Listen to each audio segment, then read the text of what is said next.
The carriage wheels clattered against the cobblestones of Mayfair, each rotation bringing Maribel Hartwick closer to an evening she had contemplated avoiding altogether. Through the fogged window, she watched the grand townhouses pass by, their windows ablaze with candlelight, their facades decorated with winter greenery that spoke of wealth and celebration. The annual Winterbourne Ball was the pinnacle of the London season's December festivities, and declining an invitation would have been more scandalous than attending alone at 40 years of age. Her maid, Agnes, sat across from her in the cramped confines of the hired carriage, her weathered hands folded primly in her lap. The woman had served the Hartwick family for 3 decades and knew better than to offer empty reassurances.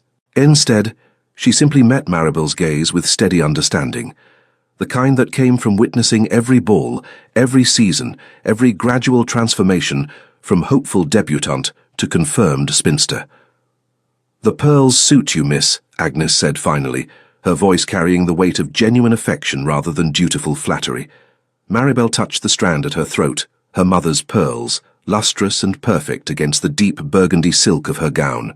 She had chosen the colour deliberately, not the pale pastels expected of young ladies seeking husbands, but something richer, more dignified, a colour that announced she had made peace with her station, even if that peace was as fragile as spun sugar. "Thank you, Agnes." She managed a smile that felt almost genuine. "At least I shall look respectable while enduring their pity." The carriage lurched to a stop before the Winterbourne residence, a magnificent structure of Portland stone that dominated its corner of the square.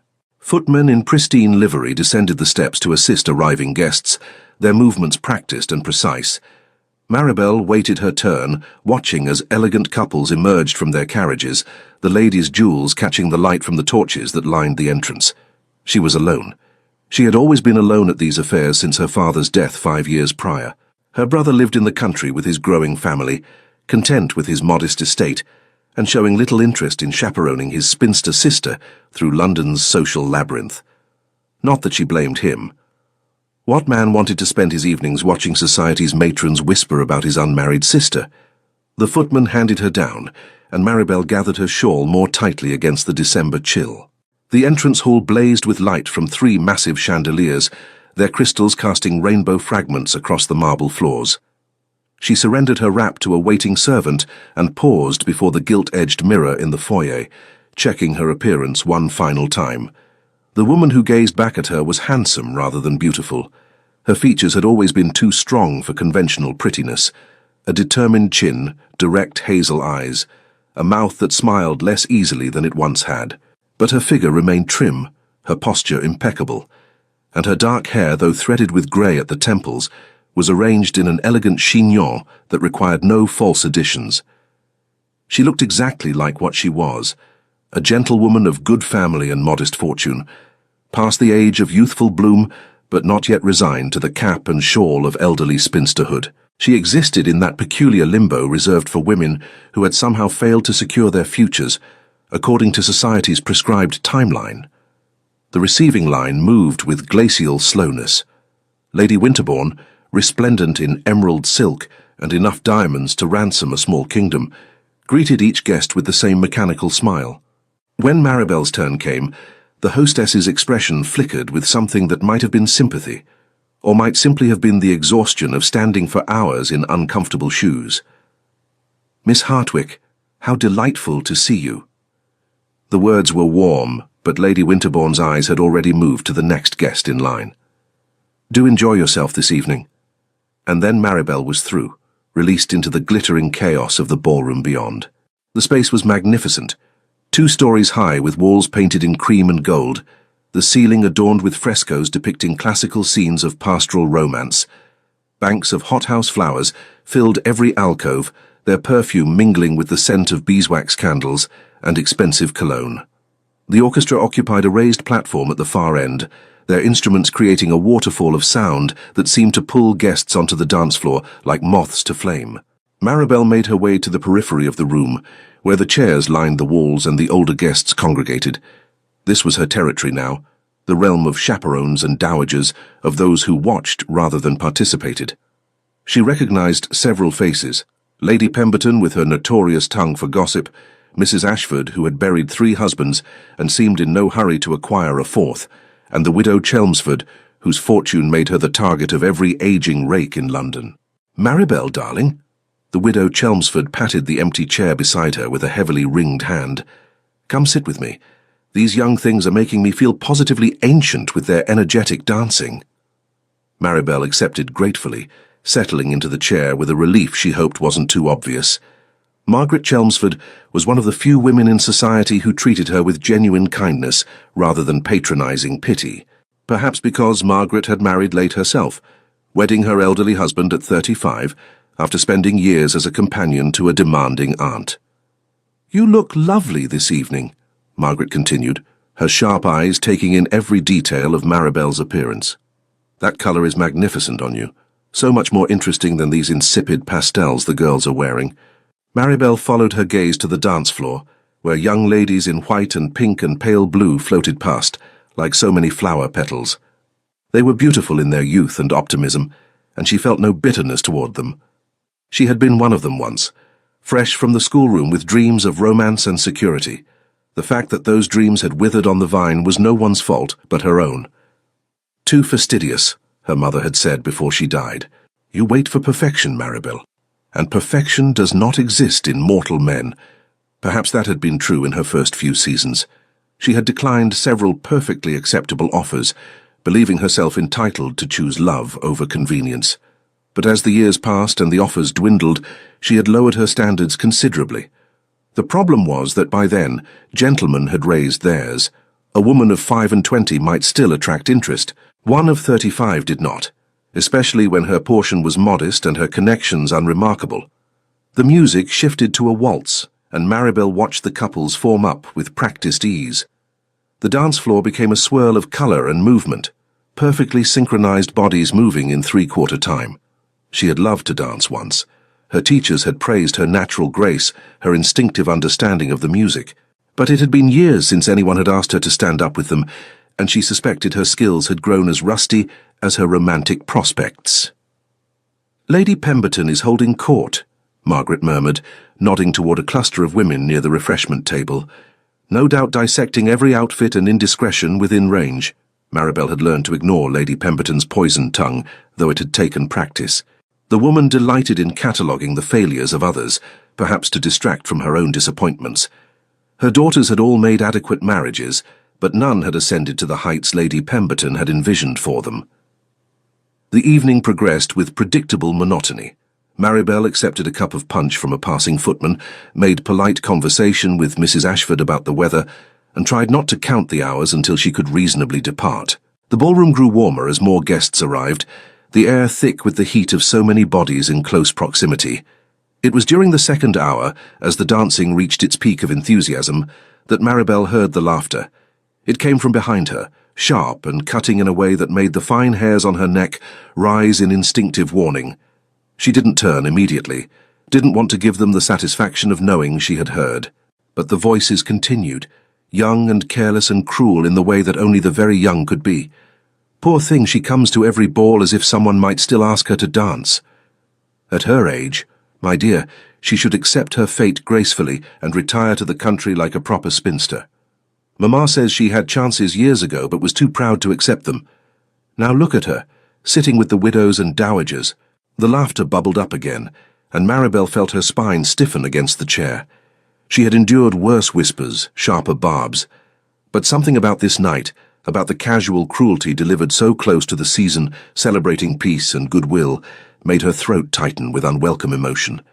Margaret's hand found hers beneath the folds of her skirt, squeezing gently in silent support. But even her friend's kindness couldn't erase the sting of being reduced to an object of mockery, a cautionary tale for ambitious mothers to share with their daughters. Still hoping for a proposal at 40, one of them continued, her voice carrying too well in a momentary lull of the music. How perfectly pathetic. Perhaps next winter, another added, and their laughter rang out like breaking glass. Maribel stood abruptly, her chair scraping against the floor. She needed air, needed escape. Needed anywhere but here where she had to endure the casual destruction of what remained of her dignity. Margaret started to rise as well, but Maribel shook her head, managing a smile that felt like it might crack her face in two. "Just going to find the retiring room," she murmured, though they both knew it was a lie. She moved through the crowd with blind determination, not caring who she brushed past or what conversation she interrupted. Her vision had narrowed to a tunnel focused on the tall windows at the far end of the ballroom, the ones that led to the terrace and the garden beyond. If she could just reach them, just breathe air that didn't smell of roses and judgment. "Excuse me." The voice stopped her mid-step, deep and cultured, with the kind of authority that made people listen without conscious thought. Maribel turned, blinking away the moisture that had gathered in her eyes, and found herself face to face with a man she recognized but had never formally met. Theobald Ravenscar, Duke of Northwick. He was tall, perhaps 6 feet in his stockinged feet, with the kind of presence that drew eyes even in a room full of aristocrats. His dark hair was touched with silver at the temples, suggesting he was somewhere in his mid-40s, and his features were stern rather than handsome, a strong jaw, hawkish nose, and grey eyes that seemed to miss nothing. He wore his evening clothes with the casual elegance of a man who neither thought about nor cared for fashion, yet somehow managed to look more distinguished than every peacock in the room. "Your Grace." Maribel sank into a curtsy automatically, muscle memory taking over where conscious thought had fled. "Forgive me, I nearly collided with you. The fault was mine for standing in your path." His voice remained level, but something in his expression suggested he had witnessed the scene that had driven her from her seat. "Might I have the pleasure of this dance, Miss—" He trailed off expectantly, and Maribel realized with a start that he genuinely didn't know her name. They had never been introduced, despite attending many of the same events over the years. The Duke of Northwick was known for his reclusiveness, attending only the most obligatory social functions and leaving as soon as duty allowed. He never danced, never flirted, never showed the slightest interest in the marriage mart, despite being one of the most eligible bachelors in England. "Hartwick," she supplied, her voice steadier than she expected. "Maribel Hartwick." "Miss Hartwick." He inclined his head with old-fashioned courtesy. "Would you honor me with this waltz?" Behind them the cruel laughter had died into shocked silence. Maribel could feel dozens of eyes fixed on her back, could practically hear the frantic mental calculations as society's elite tried to comprehend why the Duke of Northwick was asking an aging spinster to dance. Her first instinct was to decline, to save them both the awkwardness of whatever charity had prompted this gesture. But something in his grey eyes stopped her. Not pity, which she would have rejected immediately, but a kind of fierce determination that suggested this invitation was about more than simple kindness. "I would be honored, Your Grace," she heard herself say. He extended his hand and she placed hers in it, feeling the warmth of his palm through both their gloves. The orchestra was indeed starting a waltz, the opening notes floating through the suddenly hushed ballroom. The Duke led her onto the floor with the same purposeful stride he might use entering Parliament, parting the crowd simply by existing. They took their positions, his hand settling at her waist, hers resting on his shoulder. And then the music swept them into motion, and Maribel discovered that her skills had not deserted her after all.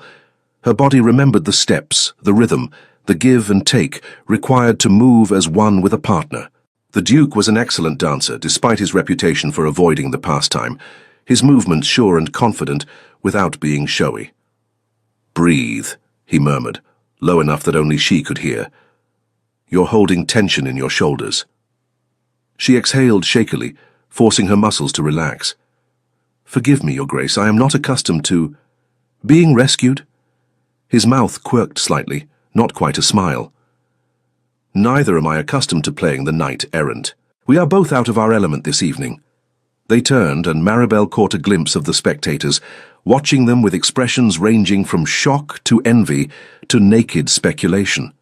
The young women who had mocked her stood frozen near the refreshment table, their faces pale with dawning horror, as they realized the Duke must have overheard them. "They didn't mean—" Maribel started, though she wasn't sure why she felt compelled to defend them. "They meant every word," the Duke interrupted, his tone hardening. "Cruelty often masquerades as thoughtlessness, but that doesn't make it less cruel." The waltz carried them past Lady Pemberton, whose jaw had gone slack with astonishment, past Margaret Chelmsford, whose eyes shone with delighted approval, past the cluster of eligible young ladies who had spent the entire season hoping to catch the Duke's attention, only to watch him bestow it on the most unlikely candidate in the room. "Your Grace," Maribel said carefully, "I appreciate your kindness, but you need not feel obligated to. I never do anything out of obligation when it comes to matters of personal choice." His grey eyes fixed on hers with unsettling intensity. "I asked you to dance because I wished to dance with you. If that displeases the gossips, then they are welcome to their displeasure." The music swelled, and they moved through a series of turns that required concentration, preventing further conversation. Maribel found herself relaxing into the dance, despite the surreal nature of the situation. When had she last felt this? Not happy exactly, but present, engaged with the moment rather than simply enduring it. Too soon, the waltz ended. The final notes faded into applause that sounded oddly hesitant, as if the assembled guests weren't certain how to respond to what they had witnessed. The Duke kept her hand in his, making no move to return her to her seat. "The terrace," he said quietly. "I believe you were heading there before I intercepted you." Heat flooded Maribel's cheeks. He had noticed her flight, her distress, and chosen to intervene rather than pretend ignorance like everyone else. She should be mortified, but instead felt an unexpected gratitude that threatened to undo the careful composure she had maintained. "Yes," she admitted, "the air in here is rather close." He guided her toward the tall windows, their progress watched by every person in the ballroom. Footmen rushed to open the doors, and then they were through, stepping onto the stone terrace that overlooked the Winterbourne Gardens. The December air hit like a slap, cold and clean after the overheated ballroom. Maribel's breath emerged in silvery clouds as she moved to the balustrade, gripping the cold stone to ground herself. The garden stretched below them, winter bare and touched with frost that glittered in the moonlight. Somewhere in the distance, the Thames flowed dark and steady, and the sounds of London at night drifted up, carriage wheels, distant voices, the eternal pulse of the city that never truly slept. "I must apologize," the Duke said, coming to stand beside her. "I have put you in an awkward position." "You have saved me from one," Maribel corrected, then bit her lip, "though I suppose the gossip will be fierce regardless." "Gossip is the primary currency of the ton. They will spend it whether we give them cause or not." She glanced at him, trying to reconcile the stern, reserved man she had observed from afar with the person who now stood beside her in the moonlight. "Why did you ask me to dance, Your Grace? We have never even been formally introduced. Does one need a formal introduction to recognize injustice?" He turned to face her fully, his expression unreadable in the shadows. "I have watched you, Miss Hartwick, at various functions over the past several seasons. You comport yourself with dignity in circumstances that would reduce lesser women to bitter spite. You show kindness to those who show you none, and you endure the casual cruelty of society with a grace that speaks to strength of character." Maribel's throat tightened. "You make me sound far more admirable than I am." "I doubt that." He paused, seeming to consider his next words carefully. "I overheard what those young women said, and I found myself angry, which is unusual for me. I am not generally moved to emotion by the follies of society." "Then why?" "Because it reminded me of my sister." The words came out rougher than before, tinged with old pain. "Catherine was unmarried at 43 when she died. She spent her final years enduring exactly the kind of mockery you suffered tonight. I did nothing to defend her then, too concerned with my own affairs to notice her humiliation. I cannot undo that failing, but I can ensure it does not happen to another woman in my presence." The revelation hung between them, raw and honest, in a way that society rarely permitted. Maribel felt something shift in her chest, a recognition of shared understanding that went beyond mere sympathy. "I'm sorry for your loss," she said softly, "and for her pain. As am I." He straightened, and some of the vulnerability left his expression, replaced by the ducal mask he wore like armor. "Which brings me to the reason I followed you out here, beyond simple enjoyment of the evening air." Maribel waited, her heart suddenly hammering against her ribs. The moonlight cast his face in sharp relief, all planes and shadows and stern determination. "Inside that ballroom," he continued, "there are at least 24 people who witnessed me dance with you. By morning, that number will become 200, and by week's end the entire ton will be speculating about my intentions. Your Grace—" He held up a hand, silencing her. Allow me to finish, if you please. I am 46 years old, Miss Hartwick. I have spent the last 20 years avoiding the marriage mart, like it was a plague ward. I have no interest in some simpering girl fresh from the schoolroom, no desire for children to carry on my name, and no patience for the games society expects one to play in courtship. Each word fell like a stone into still water, creating ripples that Maribel couldn't yet fully comprehend. What I do have, he said, his grey eyes holding hers with almost uncomfortable intensity, is respect for a woman who has shown remarkable dignity in the face of society's judgment, and a strong aversion to allowing the gossips inside that ballroom to turn our waltz into further ammunition against your reputation. The cold air stung Maribel's lungs as she tried to process what he was saying. I don't understand. Then, allow me to be perfectly clear. He took a step closer, close enough that she could see the silver threading through his dark hair, the lines that bracketed his mouth and spoke of years spent in serious contemplation. If I return you to that ballroom now, unmarried and unclaimed, they will tear you apart. They will whisper that even the Duke of Northwick found you wanting after a single dance. Your situation will be infinitely worse than it was before I intervened. Horror washed over Maribel as she realized he was right. She had been invisible before, easily ignored. Now she would be notorious, the woman who had briefly caught a duke's attention and failed to hold it. However, he continued, if I were to announce that our dance was not merely a kindness, but the first public appearance of my intended bride, the narrative changes entirely. You become the woman clever enough to capture England's most elusive bachelor, and those young women who mocked you become the fools who failed to recognize your worth. The world seemed to tilt beneath Maribel's feet. Your Grace, you cannot possibly be suggesting a marriage of convenience, he said bluntly, not a love match, which neither of us requires at our age, but a partnership based on mutual respect and practical considerations. You gain protection, status, and freedom from society's judgment. I gain a duchess capable of managing my social obligations without demanding romance or children I have no interest in providing. But surely you could— Maribel gestured helplessly toward the ballroom. There are dozens of suitable young women who would bore me to tears within a fortnight, he interrupted. Who would expect courtship and devotion and all the pretty lies that young people trade like currency? I have no patience for such things, Miss Hartwick, but I could respect a woman like you, and respect, I have found, is a far more stable foundation than passion. Maribel's mind reeled. An hour ago, she had been sitting with the widows and dowagers, contemplating another lonely year stretching before her. Now the Duke of Northwick was proposing marriage as casually as one might propose a business merger. This is madness, she whispered. Perhaps. He studied her face as if trying to memorize her features. Or perhaps it is the most rational decision either of us could make. You would want for nothing, have complete authority over household matters, and never again endure the humiliation you suffered tonight. I would have a capable duchess to manage my estates and social obligations, leaving me free to focus on Parliament and my business interests. Without love, Maribel said, though whether it was a question or a statement she wasn't certain. Without the illusion of love, he corrected. Most marriages in our circles lack even basic affection, yet the couples pretend otherwise for society's benefit. I'm offering you honesty instead, a partnership where we both understand the terms and expectations. The cold was seeping through Maribel's thin evening slippers, making her toes ache. Or perhaps that was simply the shock of the most surreal conversation she had ever experienced.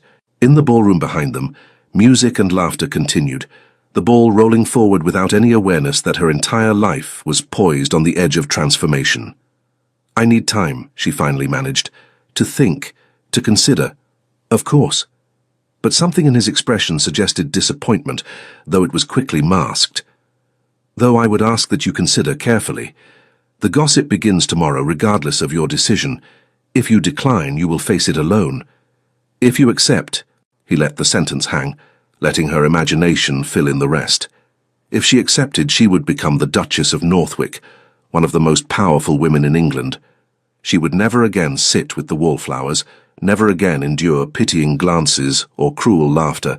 She would have security, status, and the respect that came with being a duke's wife.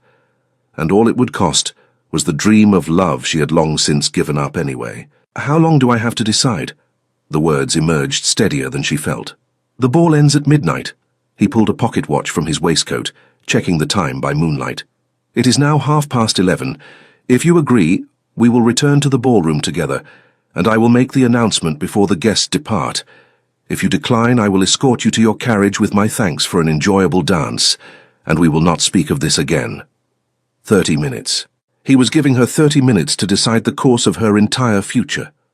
Maribel turned back to the garden, her hands gripping the balustrade so tightly her knuckles showed white even through her gloves. Below, frost sparkled on winter roses that had somehow survived the season's first freeze. They looked fragile in the moonlight, but they had endured what should have destroyed them. Perhaps she could too. The roses below shimmered with frost, their fragile beauty a reminder that survival sometimes required accepting the cold.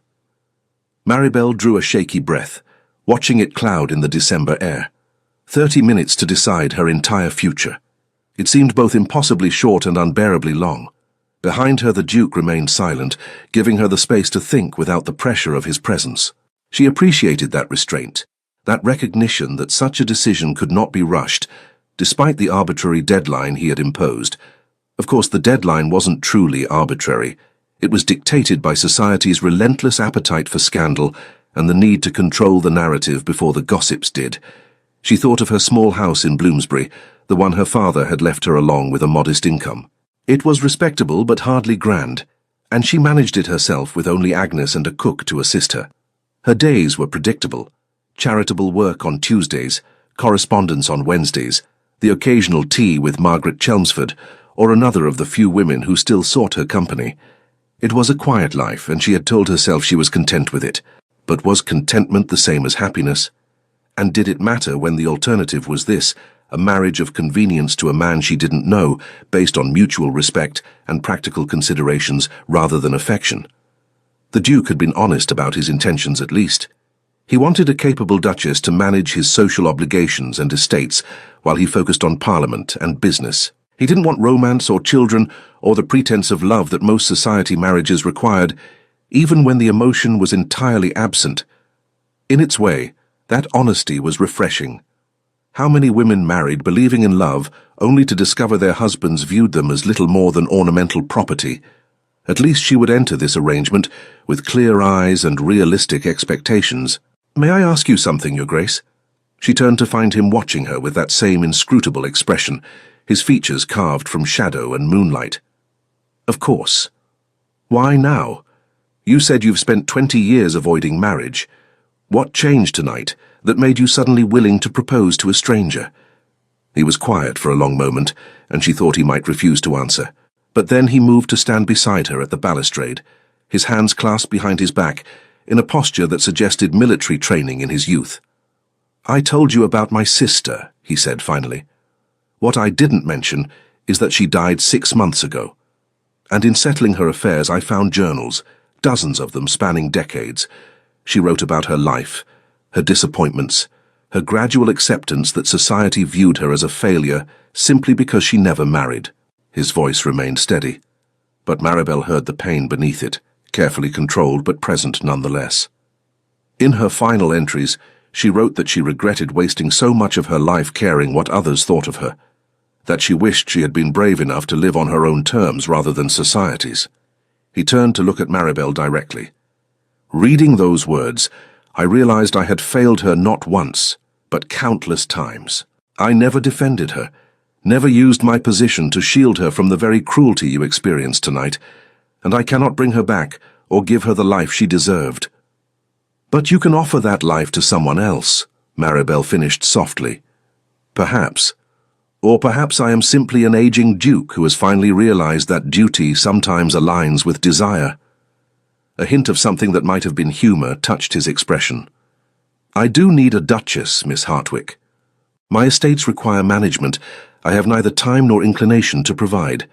My social obligations go unfulfilled because I loathe the superficiality of the ton, and my family has been pressuring me for years to secure the succession, though I have made it clear I will not father children simply to satisfy their expectations." Then why marry at all? The question emerged more boldly than she intended. "If you don't want children, Surely a competent steward could manage your estates.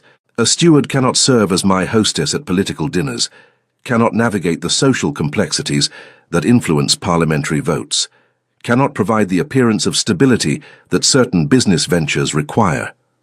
He paused, seeming to choose his words carefully. I am not a romantic man, Miss Hartwick, but neither am I a complete cynic. I believe marriage can be a partnership of equals, provided both parties enter it with honest expectations and mutual respect. That is what I am offering you.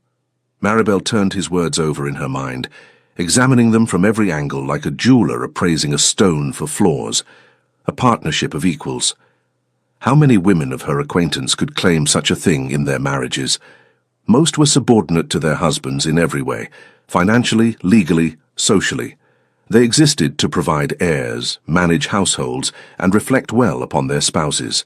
Their own desires and ambitions, if they had any, were secondary at best. But a duke's wife would have power of her own, authority over vast estates, influence in society, the ability to shape her days according to her own interests, rather than simply enduring them.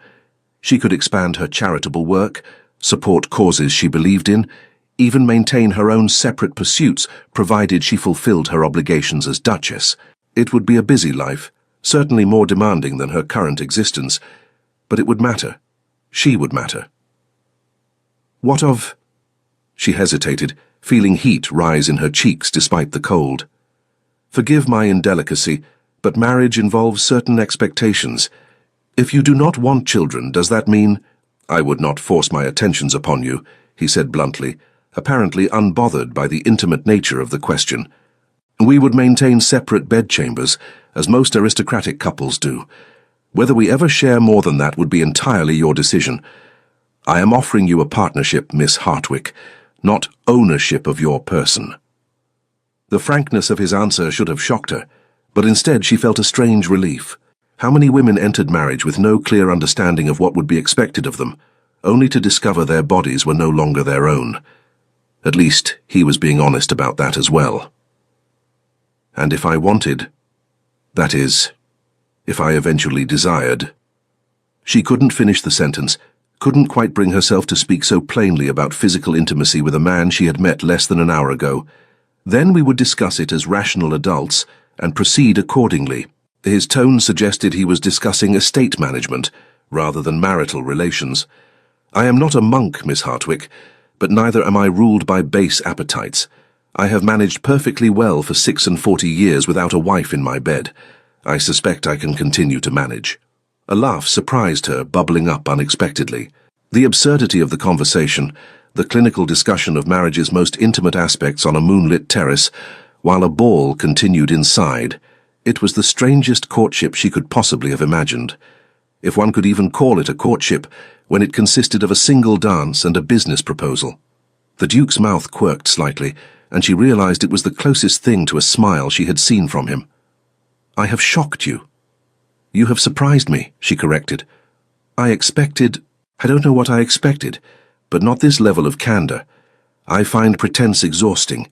He checked his pocket watch again, the movement drawing her attention to his hands, strong and capable, the hands of a man who had likely learned swordplay and horsemanship, and all the other skills expected of aristocratic gentlemen. You have 20 minutes remaining, Miss Hartwick. Is there anything else you need to know before you decide? 20 minutes.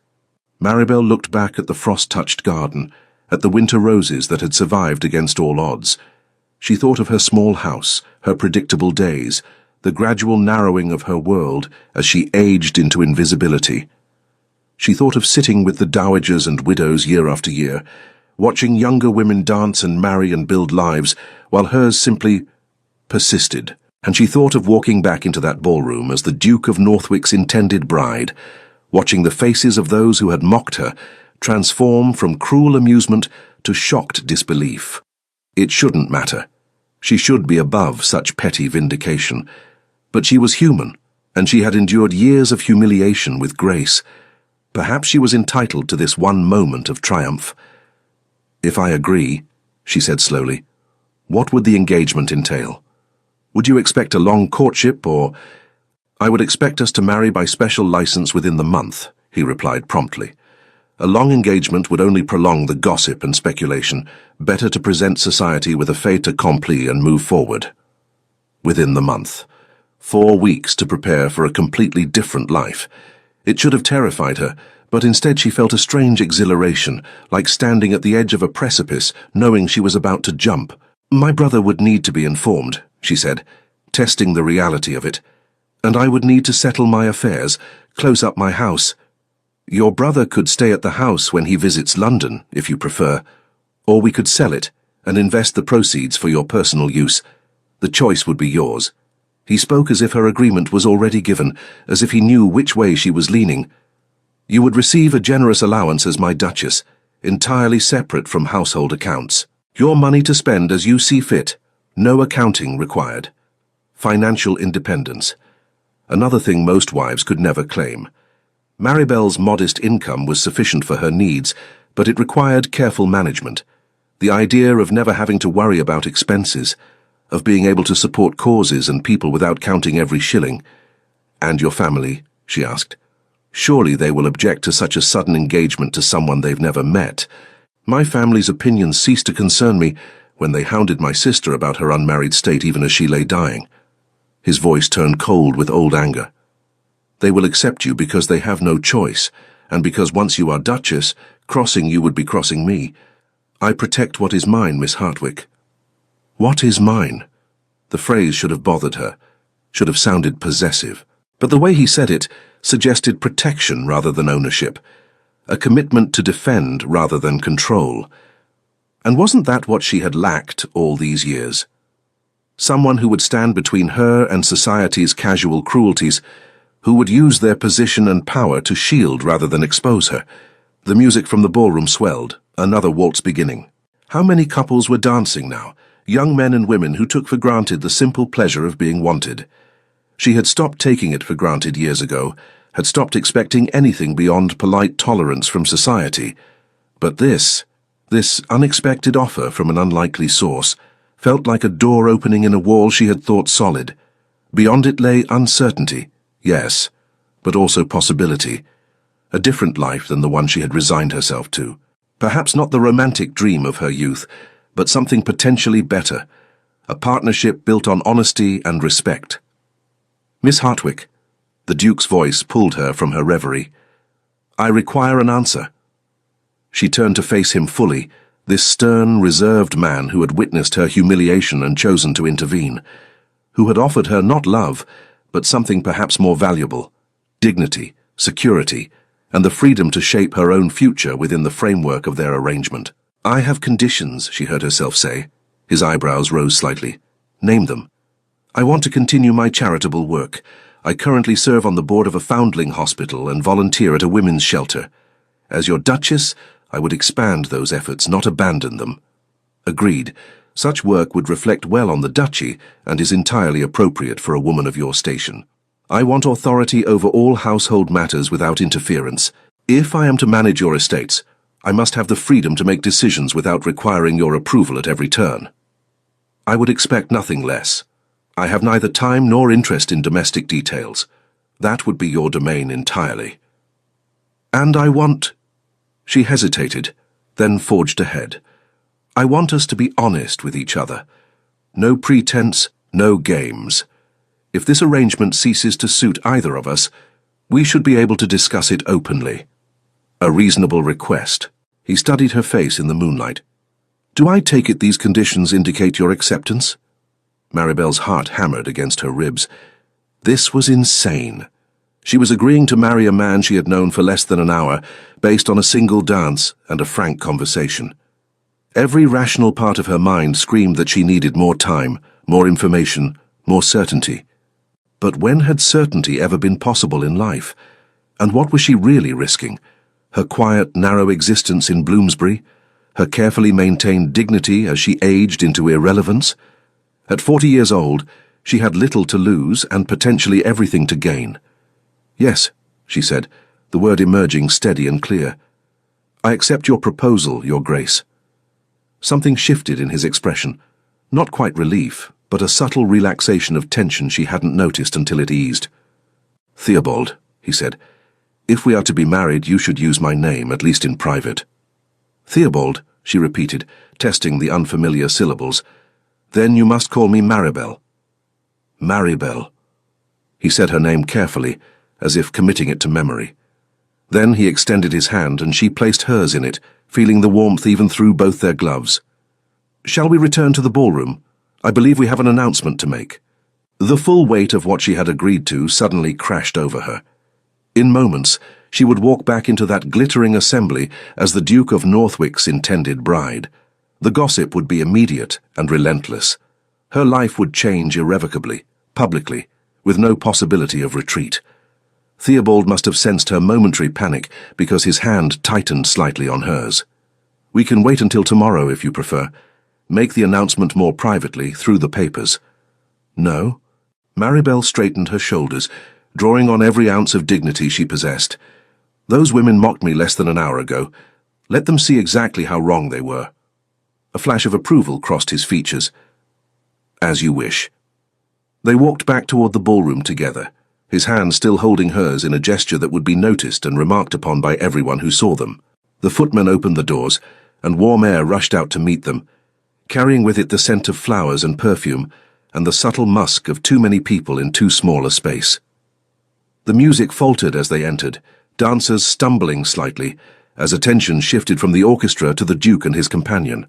Conversations died mid-sentence, fans stilled in mid-flutter, every eye in the ballroom fixed on them with an intensity that would have been comical if it weren't so unnerving. Theobald led her directly to where Lady Winterbourne stood with her husband, the crowd parting before them, like water before a ship's prow. The Duke's presence commanded respect in a way that needed no announcement, no introduction. He simply was, and people responded accordingly. Your Grace. Lady Winterbourne dropped into a deep curtsy, her surprise evident. We are honoured by your continued presence. Lady Winterbourne, Lord Winterbourne. Theobald inclined his head with ducal courtesy. I wonder if I might impose upon your hospitality for a moment. I have an announcement I wish to make before your guests depart. Of course, Your Grace. Anything. Lady Winterbourne's eyes darted between them, her mind clearly racing to comprehend what was happening. Lord Winterbourne, a portly man with kind eyes and political ambitions, gestured to the orchestra. Silence, if you please. His Grace the Duke of Northwick wishes to address the company. The music stopped. The remaining conversations sputtered into nothing. The ballroom fell silent, except for the rustle of fabric and the soft hiss of candle flames. Hundreds of people watched and waited, their faces reflecting curiosity, confusion, and in some cases, dawning comprehension. Maribel forced herself to breathe steadily, to maintain her composure even as her legs trembled beneath her skirts. This was it, the moment that would define the rest of her life. No retreat, no reconsideration. Whatever happened next, she would face it with her head held high. Theobald's voice when he spoke carried easily through the vast space. Years of addressing Parliament had taught him projection and authority, and he used both now. Ladies and gentlemen, I apologize for interrupting your evening's entertainment. However, I find myself in possession of news too joyful to delay. He paused, letting the tension build, and Maribel realized he understood theatre even if he claimed to disdain it. It is my profound honor to announce my engagement to Miss Maribel Hartwick. We shall be married by special license before year's end. The silence stretched for 1 heartbeat, 2, 3, and then the ballroom exploded into noise. Shocked gasps, delighted squeals from some quarters, dismayed protests from others. The sound rolled over them like a physical wave, and Maribel swayed slightly before steadying herself. She had expected reaction, but the sheer volume of it was overwhelming. Lady Winterbourne recovered first, her hostess instincts overriding her astonishment. Your Grace, Miss Hartwick, how absolutely wonderful. She moved forward to kiss Maribel's cheek, the gesture as much social calculation as genuine warmth. To show favour to the future Duchess of Northwick was to secure advantage. We are delighted to have hosted such a momentous occasion. Others surged forward then, the boldest and most ambitious leading the way. Congratulations flowed like wine, effusive and insincere in equal measure. The same people who had ignored Maribel an hour ago now pressed close, desperate to claim acquaintance with the Duke's intended bride. Through it all, Theobald remained at her side, his hand on her elbow, a small touch but one that anchored her to reality. She smiled and thanked people whose names she barely knew, accepted kisses from women who had never invited her to tea, and endured the scrutiny of hundreds of pairs of eyes dissecting every aspect of her appearance and manner. And then she saw them. The three young women who had mocked her stood frozen at the edge of the crowd, their faces pale with horror. One of them, Miss Cynthia Barrington, daughter of a baron with ambitions above his rank, looked as though she might faint. They had been caught in their cruelty, exposed before the entire ton, and they knew it. Maribel met Miss Barrington's eyes across the crowd and saw the moment the young woman realized she had been heard that the Duke's intervention had been a direct response to their mockery. To her credit, Miss Barrington looked genuinely mortified rather than merely embarrassed at being caught. Theobald followed Maribel's gaze, and his expression hardened. "Excuse me a moment," he murmured, then moved toward the young women with purposeful strides. The crowd parted for him instinctively, and Maribel watched as he stopped directly before the three who had laughed at her expense. His voice, when he spoke, was low enough that only those immediately nearby could hear, but his posture radiated cold fury. "Ladies," the word dripped with irony, "I trust you will extend your congratulations to my intended bride. After all, you expressed such interest in her marital prospects earlier this evening." Miss Barrington's face went from pale to crimson. "Your Grace, you didn't think anyone of consequence was listening." Theobald's tone could have frozen the Thames. "Let me assure you that I heard every word, and I will remember them, as will everyone else once word of this evening spreads. Please, Your Grace." Miss Barrington's voice trembled on the edge of tears. "We meant no real harm. You meant exactly the harm you caused. The only difference is that you have been caught in it." He stepped closer, his height and presence overwhelming. "I suggest you learn discretion, Miss Barrington, before your tongue costs you more than you can afford to lose. Not everyone will be as forgiving as my betrothed." He turned on his heel and returned to Maribel's side, leaving the three young women standing in mortified silence. The crowd had heard enough to understand what had transpired, and Maribel could see the speculation spreading like wildfire through knowing glances and whispered exchanges. By morning, the entire ton would know not only that the Duke of Northwick had become engaged, but that he had publicly humiliated three young women for mocking his intended bride. The story would be embellished and exaggerated with each retelling, but the core truth would remain. Cross the new Duchess of Northwick at your peril. "That was unnecessary," Maribel murmured as he rejoined her, though privately she felt a fierce satisfaction. "It was entirely necessary," he countered. "You are under my protection now, that means something." Margaret Chelmsford pushed through the crowd then, her face alight with joy that seemed entirely genuine. "Maribel, my dear girl." She embraced her warmly, then pulled back to study her face. "You sly thing, never breathing a word of this to me." "It happened rather suddenly," Maribel admitted, which was perhaps the most accurate understatement of her life. "Suddenly? You've known the Duke for—" Margaret paused, clearly doing mental calculations, and her eyes widened. Oh my. You've only just met, haven't you?" "This evening," Maribel confirmed quietly. Margaret's mouth opened, closed, then opened again. Well then. That's quite remarkable." She glanced at Theobald with new respect. "Your Grace clearly recognizes quality when he sees it." "I do," Theobald said simply. "Which is why I intend to marry Miss Hartwick with all possible speed before some other gentleman realizes what a treasure she is." The compliment, delivered in his usual matter-of-fact tone, somehow felt more genuine than flowery protestations of love would have. Maribel felt warmth spread through her chest, something that might have been the first stirrings of affection for this strange, reserved man who had upended her life in a single evening. The crowd continued to press close, everyone wanting to claim a moment with the newly engaged couple. Lord Pemberton, a senior member of Parliament, engaged Theobald in a discussion of upcoming legislation that seemed to bore the Duke intensely, but which he tolerated with ducal forbearance. Several young ladies who had previously ignored Maribel now sought her out, clearly hoping to secure invitations to the wedding or future social events. It was exhausting and overwhelming, and utterly unlike anything Maribel had experienced in her 40 years. She had been invisible for so long that this sudden flood of attention felt surreal, as though she had stepped into someone else's life by mistake. Tired. Theobald appeared at her elbow, having somehow extricated himself from Lord Pemberton's monologue.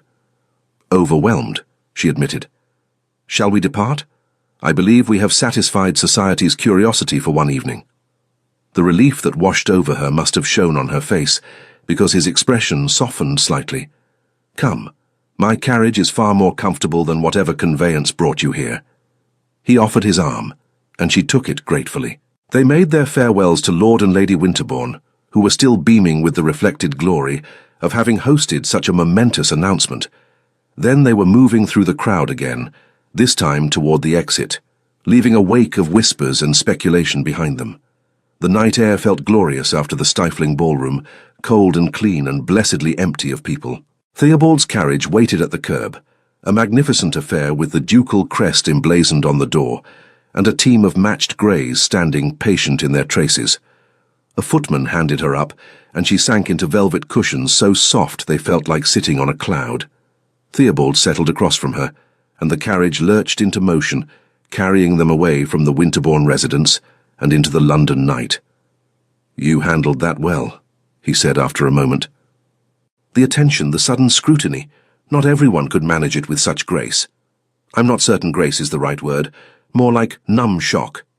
Perhaps, but you didn't falter, didn't show weakness. That matters in our circles. Maribel leaned her head back against the cushions, suddenly exhausted.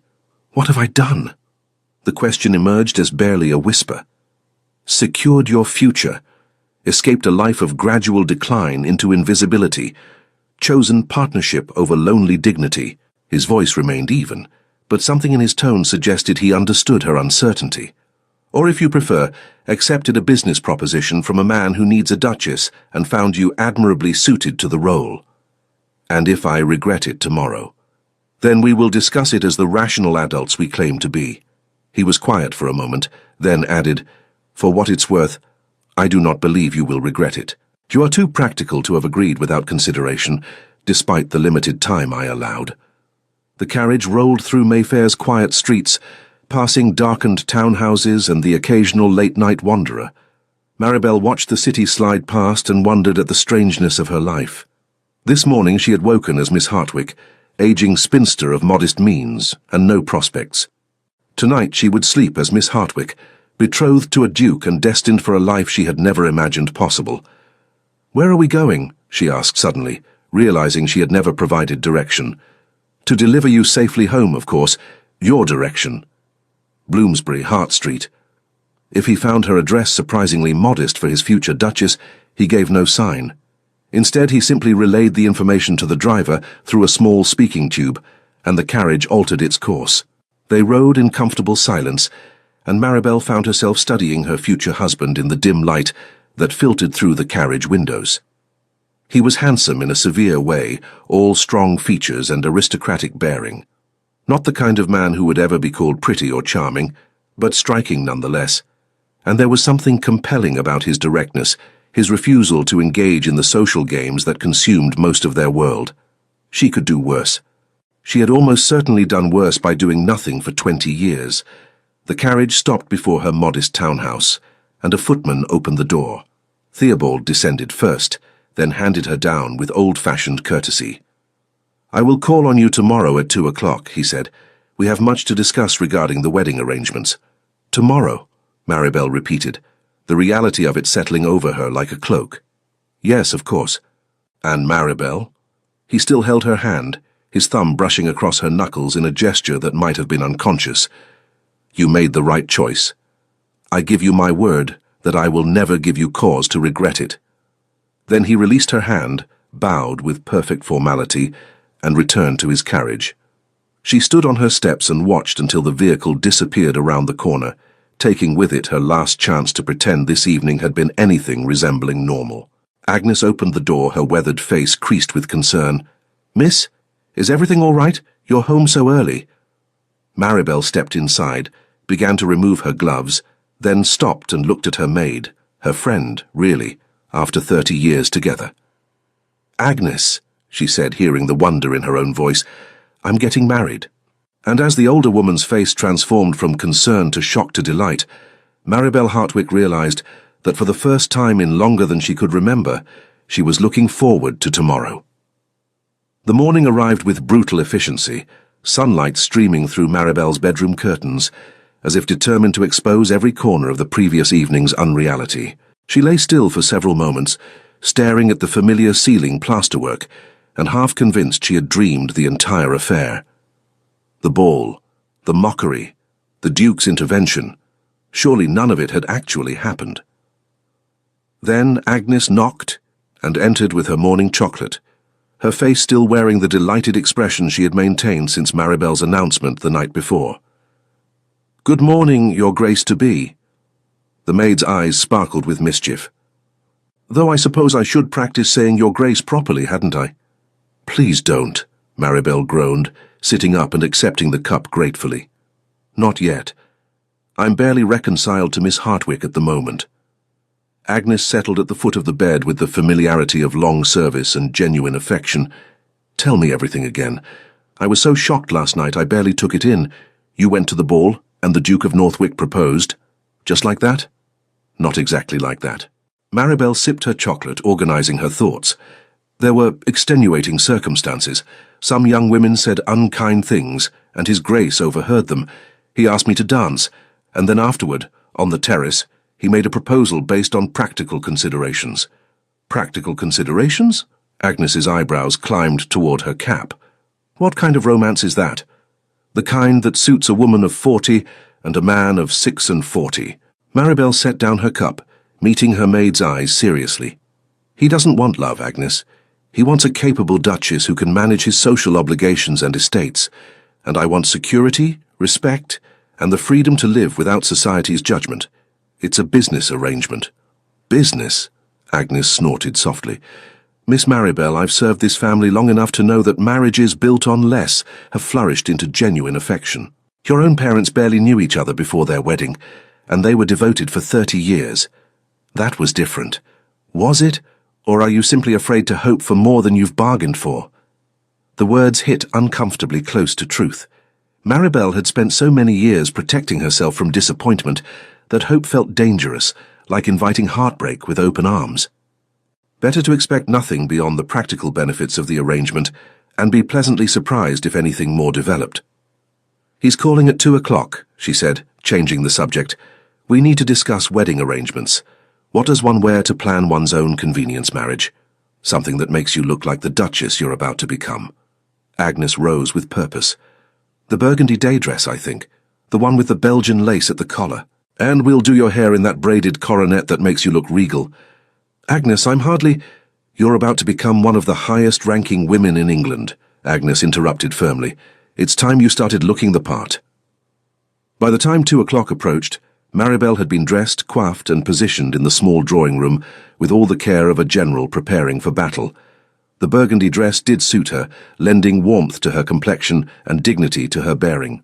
The braided coronet made her look older, but in a stately way rather than simply aged. She had just finished arranging teacups on the tray when the knock came. Agnes showed the Duke in, her curtsy so deep it was almost comical, and then discreetly withdrew. Theobald filled the modest drawing room with his presence, making the space seem suddenly cramped. He was dressed for daytime calls in dark grey wool and an immaculately tied cravat, looking every inch the aristocrat visiting a social inferior. Except his eyes, when they met hers, held no condescension, only a kind of searching assessment, as if checking that she hadn't vanished overnight like morning mist. "Miss Hartwick," he bowed with perfect formality, "I trust you slept well." As well as could be expected after such an evening. She gestured to the chair opposite hers. "Please sit. Would you care for tea?" "Thank you."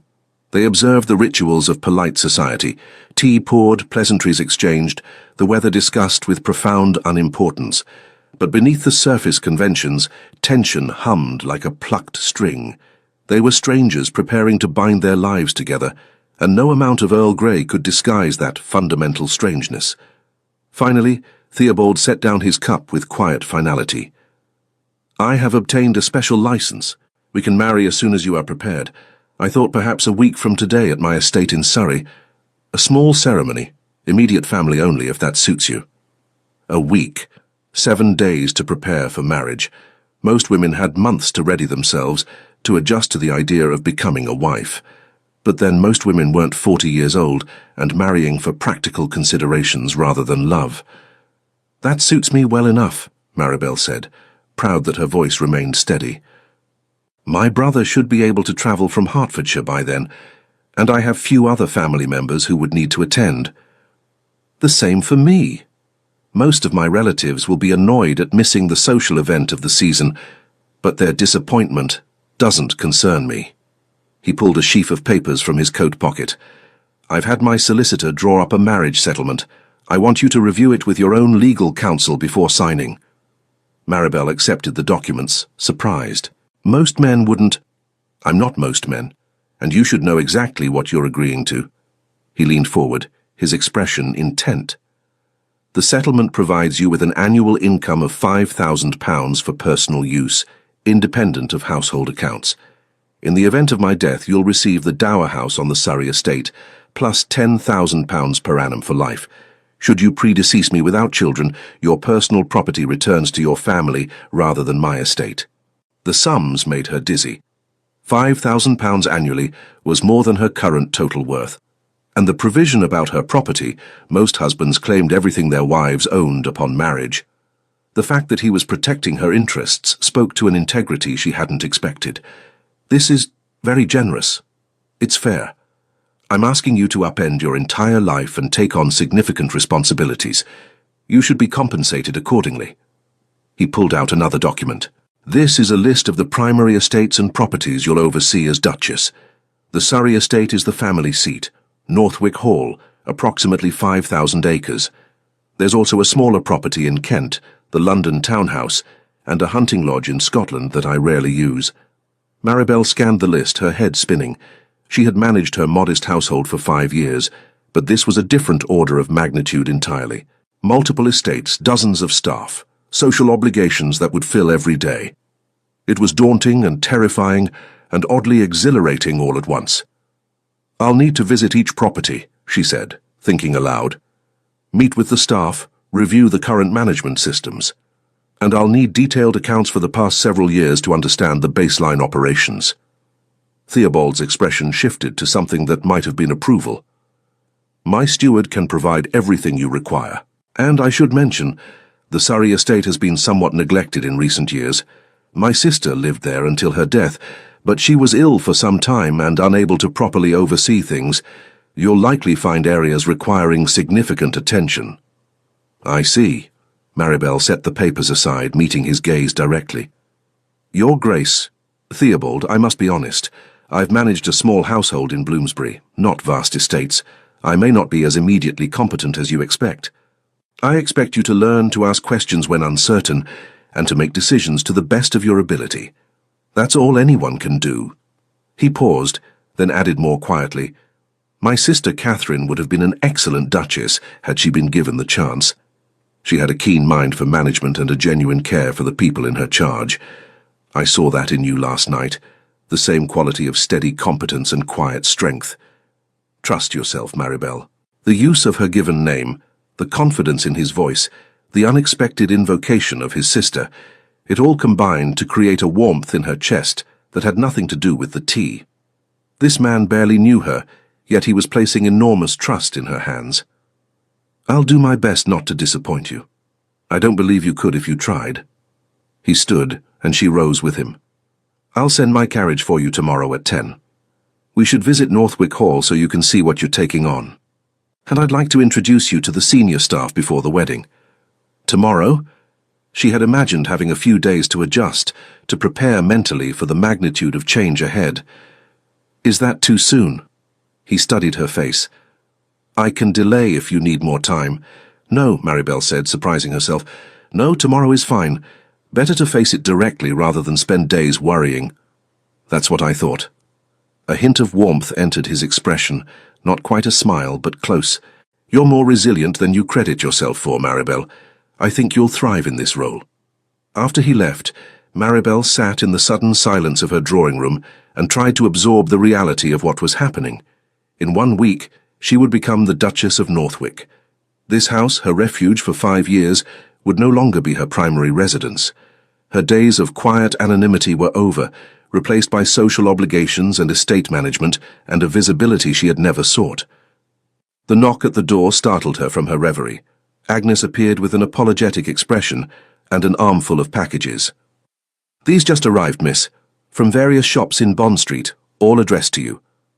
Maribel opened the first package to find a stunning evening gown in midnight blue silk, accompanied by a note in bold handwriting, for the announcement dinner at Northwick Hall. Tea. The second package contained kid gloves in 3 different colours. The third held a cashmere shawl so fine it could be pulled through a wedding ring. The 4th, 5th and 6th revealed day dresses, morning gowns, and a riding habit in a deep forest green that made her breath catch. "He's clothing you like a duchess already," Agnes observed, examining the midnight blue gown with professional appreciation. "These are from Madame Rousseau's establishment, the most exclusive modiste in London." "It's too much." Maribel touched the silk with trembling fingers. "I have perfectly adequate clothing." "Adequate isn't the same as appropriate." Agnes fixed her with a knowing look. "He's preparing you for your new role, miss. Let him. It's not charity, it's investment in his own future. You'll be representing his family after all." The practical argument made sense, even if accepting such largesse felt uncomfortable. Maribel had been independent for so long, managing on her modest income and taking pride in her self-sufficiency. Now she would be dependent on Theobald's wealth, his position, his goodwill. The shift in power dynamics unsettled her, even as she acknowledged its inevitability. The week that followed passed in a blur of activity that left little time for doubt or reflection. The trip to Northwick Hall revealed an estate of breathtaking beauty, rolling parkland, ancient oaks, and a Palladian mansion that seemed to grow organically from the Surrey countryside. The house itself was magnificent, but showed signs of neglect in the details. Faded draperies, scuffed floors, gardens grown slightly wild. Mrs. Hendricks, the housekeeper, was a formidable woman in her 60s who had served the family for 40 years. She welcomed Maribel with polite reserve that warmed considerably when Maribel spent 3 hours touring every corner of the house, asking detailed questions about operations, staff needs, and deferred maintenance. "The late Miss Catherine would approve of you," Mrs. Hendricks said finally, her stern features softening. "She always said Northwick Hall needed a proper mistress again. His Grace is a good man, but he's no hand for domestic management." Meeting the staff, reviewing the accounts, beginning to understand the scope of her future responsibilities, it was overwhelming and exhausting, and strangely satisfying. Maribel had spent years with too little to occupy her time and talents. Now she had perhaps too much, but the challenge appealed to something fundamental in her nature. Theobald himself proved an attentive if reserved companion during these preparatory days. He showed her the estate, introduced her to tenant farmers and local gentry, and answered her endless questions with patient thoroughness. But he maintained a careful distance, never touching her beyond the social necessities of helping her from carriages or offering his arm.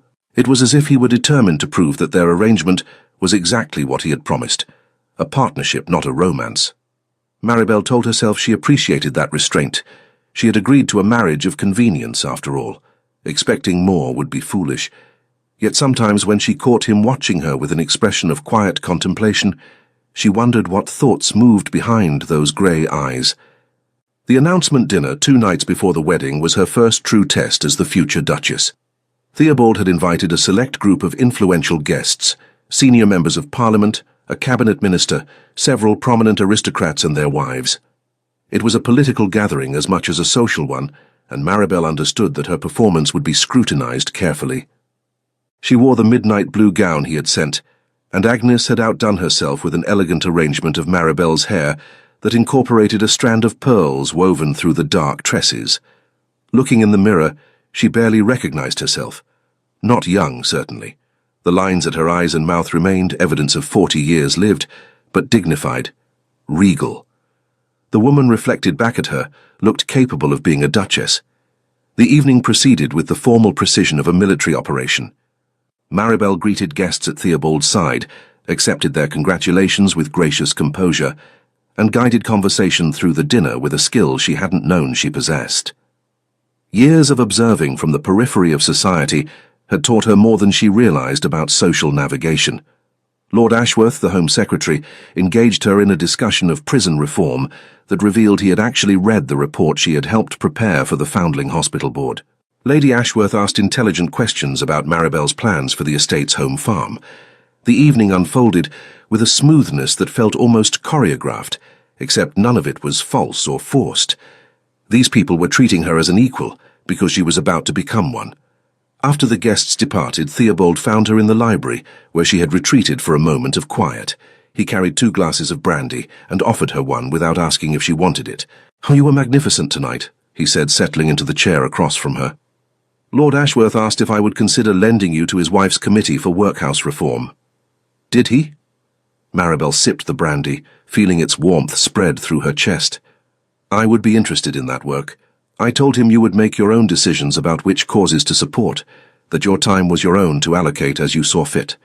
He studied her over the rim of his glass. "You surprised them, I think. They expected someone more conventional, less formidable." "Formidable," she laughed, the sound slightly brittle. "I spent most of the evening terrified of making some terrible mistake.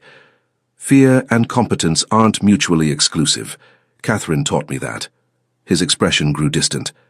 "She was terrified of almost everything. Social gatherings, meeting new people, being judged and found wanting. But she managed our charitable foundations brilliantly and ran this estate with more skill than I could ever muster. Courage isn't the absence of fear. It's functioning despite it." The conversation hung suspended between them, intimate in a way their previous interactions had not been. Maribel wondered if the brandy had loosened his usual reserve, or if the approaching wedding had made him feel he could show her more of his authentic self. "Why did you never marry?" The question emerged before she could stop it.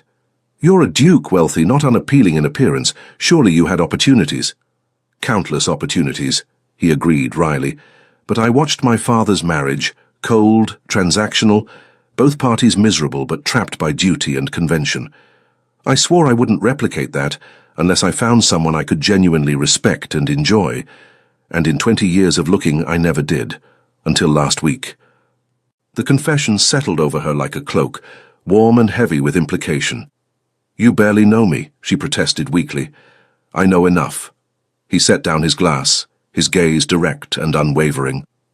"I know you endure hardship with grace. I know you're capable and intelligent and kind.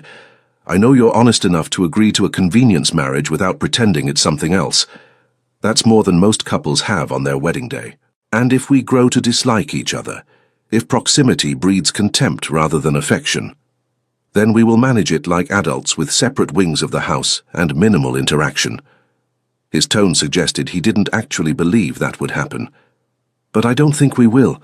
I think we'll surprise ourselves, Maribel. I think this strange beginning might lead somewhere neither of us expected." She wanted to protest, to remind him that expectations led to disappointment. But something in his expression stopped her, a tentative hope that mirrored her own secret wondering. What if this impossible arrangement became something more? What if practical considerations transformed into genuine partnership, and partnership into something deeper still? "We shall see," she said finally, which was as much as she could commit to with 2 days remaining until their wedding. The ceremony itself was exactly what Theobald had promised. Small, private, and mercifully brief. They married in the chapel at Northwick Hall, with only Maribel's brother Thomas and his wife in attendance, along with Theobald's elderly uncle and a handful of essential servants serving as witnesses. The vicar spoke the traditional words, his voice echoing in the ancient space. Maribel repeated her vows in a steady voice, feeling the weight of each promise settle onto her shoulders like a mantle, to love, honor, and obey until death parted them. She had never expected to speak these words, had long since resigned herself to spinsterhood. Now here she stood in a gown of cream silk and Brussels lace, becoming a duchess at 40 years old. Theobald's voice, when he made his vows, was deep and serious, each word deliberate as if he were signing a legal document, which in essence he was. When the vicar pronounced them man and wife, he turned to her with an expression she couldn't quite read. Satisfaction, relief, and something that might have been tenderness. "May I kiss you, Maribel?" The question was asked quietly, meant only for her ears. The fact that he asked rather than simply taking the privilege their marriage now granted him made her chest tighten with unexpected emotion. Yes. His lips brushed hers, gentle and brief, and surprisingly warm. A chaste kiss, the kind exchanged by elderly relatives, yet somehow it felt significant, binding, the seal on a contract neither of them fully understood yet. The wedding breakfast afterward was equally modest, champagne and cake and toasts from Thomas that grew increasingly emotional as he contemplated his sister's sudden elevation. Thomas had always been a kind brother, if an absent one, and Maribel could see he was genuinely pleased for her good fortune, even if he didn't quite comprehend how it had happened. "I still can't believe it," he said, pulling her aside during the celebration. 3 weeks ago you were living quietly in Bloomsbury, and now you're a duchess. It's like something from a novel." "It feels rather like that from my perspective as well," Maribel admitted. "I keep expecting to wake up and discover it was all a dream. But it's not, Bella. You're actually married to the Duke of Northwick." Thomas shook his head in wonder, using the childhood nickname he hadn't employed in years. "Promise me you'll be happy, or at least content. You deserve that much after everything." "I promise to try," she said, which was honest if not particularly reassuring. By evening the guests had departed, and Maribel found herself alone in the Duchess's suite, a series of rooms that connected to the Duke's chambers through a door that currently stood closed. She had expected nervousness about the wedding night, but Theobald had made his intentions clear. Separate bedrooms, no expectations of intimacy. They were married in law and name, but the relationship beyond that would develop at its own pace. Still, when the knock came at the connecting door, her heart jumped into her throat. "Enter," she called, grateful her voice didn't shake. Theobald appeared still dressed in his wedding attire, though he had removed his jacket and loosened his cravat. The informality made him look younger, more approachable. "I wanted to check that you had everything you needed," he said. "Mrs. Hendricks has assigned you a lady's maid, Clara, the young woman with red hair. She's competent and discreet." "Yes, I've met her. She's lovely." Maribel gestured to one of the chairs by the fireplace, and he settled into it with the weary relief of a man who had endured a long day. "Thank you for the consideration. This is your home now. I want you to be comfortable here." He studied the flames crackling in the hearth. "I know this is all very strange. A fortnight ago we were strangers, and now we're legally bound for life. If you need time to adjust, to find your footing—" "I'm adjusting as we speak," Maribel interrupted gently, "and I appreciate your patience. Not every man would be so considerate. Most men are fools where women are concerned. They mistake ownership for partnership and wonder why their wives despise them." He looked up, his grey eyes catching the firelight. "I don't want your resentment, Maribel. I want your respect, and hopefully, in time, your friendship." Friendship. It was such a modest goal for a marriage, yet somehow it felt more honest than the flowery protestations of eternal devotion that characterized most wedding vows. Friends respected each other, supported each other, enjoyed each other's company without the poisonous expectations that often destroyed romantic love. "I think we could be friends," she said slowly. "In fact, I suspect we already are, somewhat." "Good." He rose, preparing to depart. "Then I'll leave you to rest. Tomorrow the real work begins. You have estate business to learn and staff to organize, but tonight sleep well. You've earned it, Your Grace." The title sounded strange in his voice, formal yet tinged with something that might have been affection. Maribel stood as well, and for a moment they simply looked at each other across the firelit room. Two people who had married as strangers and were now beginning the long process of becoming something more. "Good night, Theobald." "Good night, Maribel." He withdrew through the connecting door, pulling it closed behind him with a soft click. And Maribel stood alone in her new chambers, a duchess at last, feeling not the triumph she had expected, but rather a quiet sense of possibility. This strange marriage might not be the romantic dream of her youth, but perhaps it could be something better, a genuine partnership built on honesty, respect, and the slow-growing trust between two people who had both learned that life rarely followed the expected script. The months that followed brought transformation in ways both expected and surprising. Maribel threw herself into estate management with an enthusiasm that startled even her. The neglected gardens were restored, the house refreshed with new draperies and repaired plasterwork. The tenant cottages improved with her portion of her income. She established schools for the estate workers' children, expanded the home farm's dairy operations, and somehow found time to serve on 3 charitable boards in London. She was busy in a way she had never been before, her days filled with meaningful work that exhausted and fulfilled her simultaneously. And through it all, Theobald was present, not hovering or interfering but available. He attended her committee meetings when his schedule allowed, discussed estate decisions over breakfast, and gradually drew her into his political work until she became an informal advisor on social policy matters. They developed routines, morning tea taken together in the small parlour, evening walks through the grounds when weather permitted, quiet hours in the library, where they read in companionable silence. Slowly, almost imperceptibly, friendship deepened into something that felt remarkably like partnership, and partnership into something that might have been the early stages of genuine affection. 6 months after their wedding, Maribel found herself in the gardens at twilight, examining the new roses she had planted. They were thriving, their blooms full and fragrant in the summer air. She was so absorbed in her inspection that she didn't hear Theobald approach until he spoke. Beautiful. But when she looked up, his gaze was on her rather than the flowers. "The gardener deserves the credit," she said, feeling heat rise in her cheeks.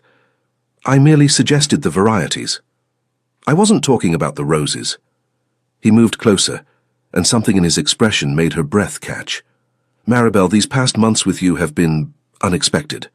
I proposed a business arrangement, and somehow found myself married to someone I genuinely admire, respect, care for." The admission hung in the air between them, heavy with implication. They had maintained their careful distance, their separate chambers, their agreement that theirs would be a partnership of convenience rather than romance. But somewhere along the way, convenience had transformed into something deeper, and both of them knew it. "I care for you as well," she said quietly. "More than I expected to. More than I thought myself still capable of feeling." Then perhaps, he reached out, his hand finding hers among the roses. "Perhaps we might renegotiate the terms of our arrangement. Not a marriage of convenience, but something more. If you would be willing."